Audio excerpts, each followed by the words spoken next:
Next topic is विद्युत द्वैध के कारण विद्युत क्षेत्र की तीव्रता। और फर्स्ट टॉपिक हम या फर्स्ट पार्ट हम पढ़ चुके हैं लास्ट लेक्चर में। सेकंड इज निरक्षीय स्थिति में। निरक्षीय स्थिति या निरक्ष रेखा क्या होती है, अक्षीय रेखा या अक्षीय स्थिति पढ़ चुके हैं हम। ठीक है, निरक्ष क्या होती है, जो दोनों आवेशों को मिलाने वाली रेखा है। द्विध्रुव के दोनों आवेशों को -q + q, दोनों आवेशों को मिलाने वाली रेखा को तो हम क्या बोलते थे, अक्ष। दोनों आवेशों को मिलाने वाली रेखा को क्या कहते हैं, अक्ष। निरक्ष क्या होती है, इसके मध्य बिंदु से अक्ष के लंबवत जाने वाली रेखा को निरक्ष रेखा कहते हैं। तो ओपी निरक्ष, ओपी क्या है, निरक्ष।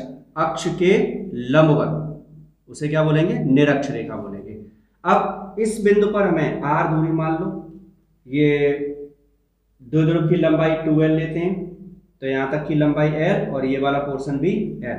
अब हमें क्या चाहिए, a से b तक द्विध्रुव, a से b तक विद्युत क्षेत्र चाहिए और ऐसे ही bp के बीच में विद्युत क्षेत्र चाहिए। फिर उसका परिणाम ही निकाल लेंगे, जैसे अक्ष में किया था वही निरक्ष में करना है।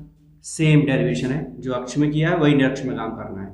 ठीक है, तो पहले हम इसके लिए निकालेंगे विद्युत क्षेत्र, फिर इसके लिए निकालेंगे विद्युत क्षेत्र और दोनों को परिणामी निकाल देंगे। वो दिशा पर निर्भर करेगा कि परिणामी किधर होगा। तो सबसे पहले हम क्या करते हैं, -q के कारण विद्युत क्षेत्र निकालते हैं। -q आवेश, -q आवेश,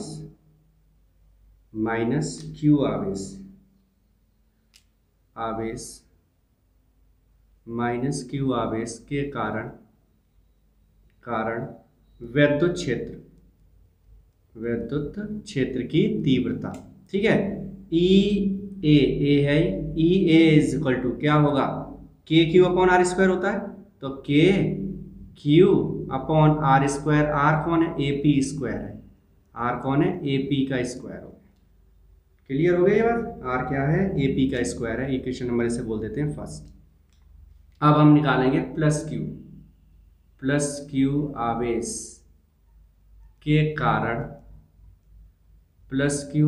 के कारण विद्युत क्षेत्र। ठीक है, +q आवेश के कारण विद्युत क्षेत्र। तो +q आवेश के कारण विद्युत क्षेत्र क्या होगा, EB होगा। EB = KQ/, अब दूरी देख लो चित्र में, BP है, सही है, BP का स्क्वायर। समीकरण नंबर इसे क्या बोलेंगे, 2। चित्र से अगर हम चित्र में चलें तो त्रिभुज ले लो कोई भी जो मन में आ रहा है, त्रिभुज AOP या फिर BOP ले लो। दोनों ही स्थितियों में AP और BP तो बराबर होंगे, और बराबर किसके होंगे, √ में r² + l² के। कैसे कर दिया, कर्ण का वर्ग है ये, लंब और आधार का वर्ग। यार लंब, आधार क्या है, l, r² + l²। कर्ण का वर्ग होता है BP हो चाहे AP हो, दोनों में r और l है, यानी कि ये वाली भुजा भी r² + l² है और ये वाली भुजा भी r² + l² है। अगली बात समझ में, तो AP और BP बराबर है, तो समीकरण 1 और 2 भी बराबर है। अतः EA = EB, EA और EB भी बराबर है। तो यहाँ तक बात क्लियर हो गई, EA EB आपस में बराबर है। अब इसका परिणामी चाहिए, तो दिशा चाहिए। दिशा के लिए देखो क्या है, माइनस के लिए दिशा क्या होती है, बिंदु से माइनस आवेश की ओर।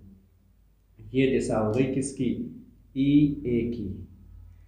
प्लस के लिए क्या होती है, पॉजिटिव टू पॉइंट, प्लस आवेश से बिंदु की ओर, तो ये दिशा हो गई किसकी, E किस बिंदु के लिए है, B, तो ये क्या होगा, EB होगा। हो गया EB। अब क्या किया जाए भाई बताओ, अब क्या है, परिणामी होगा, परिणामी इनके कहाँ होगा, बीच में, E होगा यहाँ पर परिणामी। इस कोण को मान लो थीटा।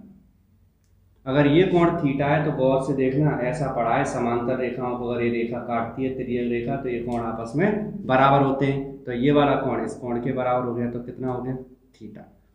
ये त्रिभुज, ये वाला त्रिभुज जो है इधर वाला AOP और BOP ये बराबर है, जैसे एक समरूप हो गए, तो ये कोण भी क्या होगा, थीटा होगा। अगर ये थीटा होगा तो एक बात और पढ़ी है हमने कि अगर ये समांतर रेखाओं को इस तरह से तिर्यक रेखा काटती है तो ये वाले कोण भी आपस में बराबर होते हैं। तो ये थीटा है तो ये भी थीटा हो जाएगा। हो गया, तो EA और EB के बीच में कोण टोटल कितना हो गया, 2 थीटा। कितना कोण हो गया, 2 थीटा कोण हो गया। ठीक है, तो 2 थीटा कोण के लिए सॉल्व करें। परिणामी ज्ञात करने का सूत्र क्या होगा, तो परिणामी ज्ञात करने का सूत्र लगा देते हैं। अतः परिणामी विद्युत क्षेत्र, परिणामी विद्युत क्षेत्र, परिणामी विद्युत क्षेत्र का सूत्र होगा E बराबर अंडर रूट में, परिणामी का होता है EA square plus EB square plus 2EAEB और cos थीटा, लेकिन यहाँ पर cos 2 थीटा है तो cos 2 थीटा लिख दिया। ठीक है, ये वही सूत्र है परिणामी ज्ञात करने का, A square plus B square plus 2AB cos theta. तो यहाँ पर E और EB के बीच में जो कोण है वो कितना है, 2 थीटा है, तो 2 थीटा लिख दिया हमने इसे। क्लियर।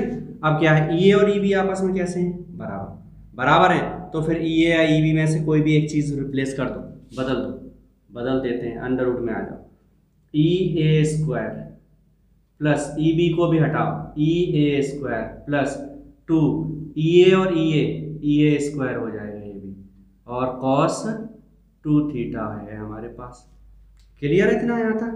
अब क्या किया जाए भाई, अब क्या किया जाए, जो है उसे लिखो, ये EA हो गया 2EA स्क्वायर प्लस ये भी है 2EA स्क्वायर और cos 2 थीटा है।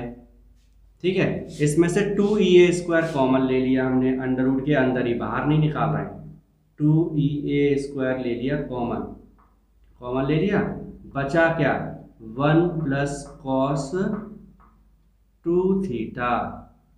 क्लियर, अंडर रूट में ही आ जाओ फिर से, 2EA स्क्वायर ये है ही हमारे पास, 1 प्लस cos 2 थीटा का सूत्र है 2 cos स्क्वायर थीटा माइनस 1, ये सूत्र सबको पता है, 1 से 1 कैंसिल, 2 का 2 में मल्टीप्लाई हो गया, कितना हो गया 4 EA स्क्वायर, तो EA आएगा बाहर और cos स्क्वायर में से cos आएगा, बाहर निकालेंगे तो ये भी 2 ही आएगा, अंडर रूट का एक स्टेप बचा लिया भाई, खा गए एक स्टेप।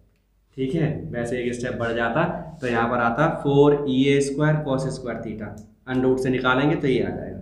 EA का मान हमारे पास है, EA या EB एक ही बात है, तो कितना होगा ये हो गया 2EA और EA हट जाएगा, KQ अपॉन R की दूरी ये AP, R square plus L square, यही बचेगा बस, यही बचेगा ना, क्योंकि AP का क्या होगा स्क्वायर, और AP का स्क्वायर होगा तो अंडर रूट खत्म हो जाएगा, तो बचेगा R square plus L square into cos theta आएगा इससे त्रिभुज से। cos का सूत्र क्या होता है, लंब बटे आधार, लाल बटे कक्का से निकालो तो क्या होगा, आधार बटे कर्ण, लाल बटे कक्का याद है, लाल बटे कक्का, उसमें आएगा ये आधार बटे कर्ण, आधार क्या है L और ये अंडर रूट में, तो आएगा L बटे अंडर रूट में R square plus L square. ऊपर देखो K तो ये है ही हमारे पास में, Q इंटू 2L हो जाएगा P, तो ऊपर आएगा KP, और नीचे आएगा अंडर रूट में R square plus L square की घात 3/2। ये है विद्युत क्षेत्र किस स्थिति में, निरक्षीय स्थिति में। ठीक है, E इज इक्वल टू क्या आ गया, KP upon R square plus L square की पावर 3/2 आ जाएगा। क्लियर हो गई बात है। इसमें अक्षीय स्थिति वाला कंसेप्ट भी लगा सकते हो कि L स्क्वायर को नगण्य मारकर छोड़ देंगे तो R की घात बचेगा 3, तो उस स्थिति में आंसर आएगा KP बटे R की घात 3। ठीक है, नगण्य मानकर छोड़ने पर तब आएगा ये आंसर।